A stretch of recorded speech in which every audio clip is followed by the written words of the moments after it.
First up, we have, making his second appearance at the comedy evening, please put your hands together quietly for Mr. Paul Sloane.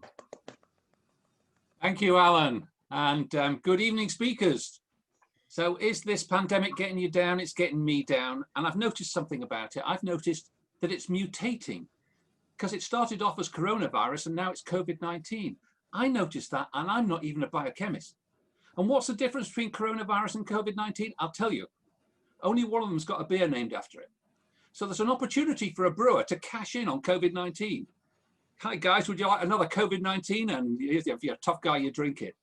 But it's starting to get me down. You know, I'm starting to feel a bit like Jack Nicholson in The Shining. Have you seen that film where he's sitting in this big empty house? He's typing nonsense into a keyboard like I do all day. He's gradually going crazy. I mean, I haven't put an axe through a door yet, but I think it's just a matter of time before that happens. And what I've noticed about COVID-19 is that they say all the deaths are people who had underlying complaints. And that's worrying, because I've been grumbling about my lumpy mattress for a long time, and I think that probably counts as an underlying complaint, does it?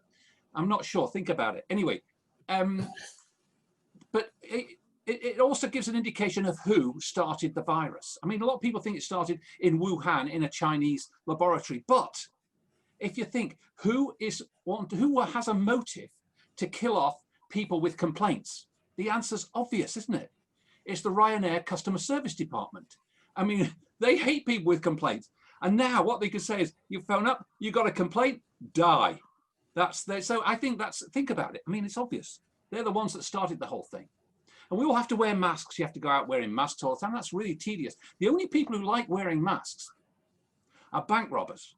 And if you think about it, if you're a bank robber, you're walking down the street, no one can tell you where you are. You go in the bank, you rob it, you walk out with the loot, you get on the bus, you go home, and the police say to the bus driver, did you see him? Yes, what does he look like? He looks like everyone else.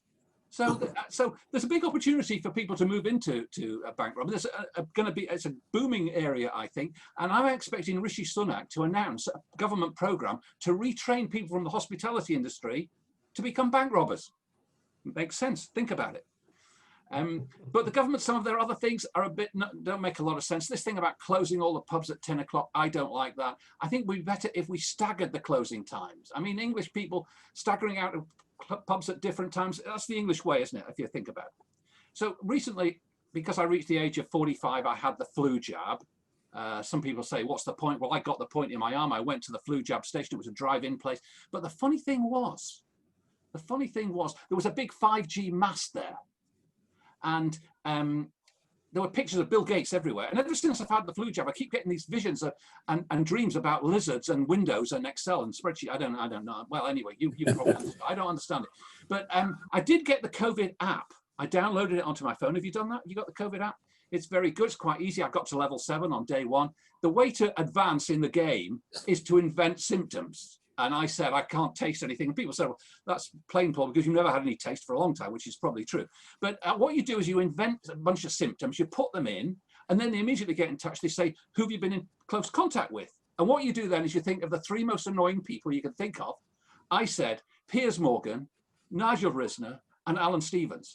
And they'll all get confined to barracks for the next 2 weeks. So that's a result, isn't it? Yeah, I think so. Think about it. I've just blown the comedy prize, but not to worry. So my speaking business has gone down. I haven't had a lot of speaking business this year, but I can honestly say I've generated more income from speaking this year than Donald Trump has paid in taxes in the last 4 years. That's how successful I've been. So that's something. The last conference I went to, I spoke at, was an underwear conference. I only went to that because I had a vested interest. All right, I know. So I've been doing a lot of gardening because my speaking business is down, and I had to weed the whole garden, but it was too much for me. In the end, I had to throw in the trowel. Oh. Yeah. It's bad. I've been unlucky. I'm very unlucky. Yesterday, I lost my favorite tool. That was a wrench. And we're down to our last 500 toilet rolls now in the house. And I went out to get some more. And you know what? Stupid panic buyers have bought them all up. The mentality of some people is just unbelievable. So what I've been trying to do while I've been waiting, I've been trying to develop an alternative for butter. I call it a super spreader. But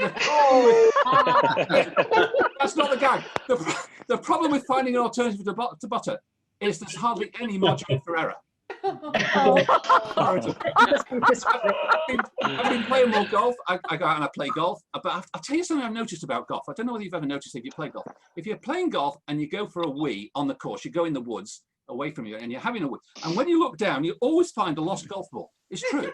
There's always you find lost. And the amazing thing is, when you pick it up, it's always wet. It's true, honestly. I don't know why. Anyway, think about it.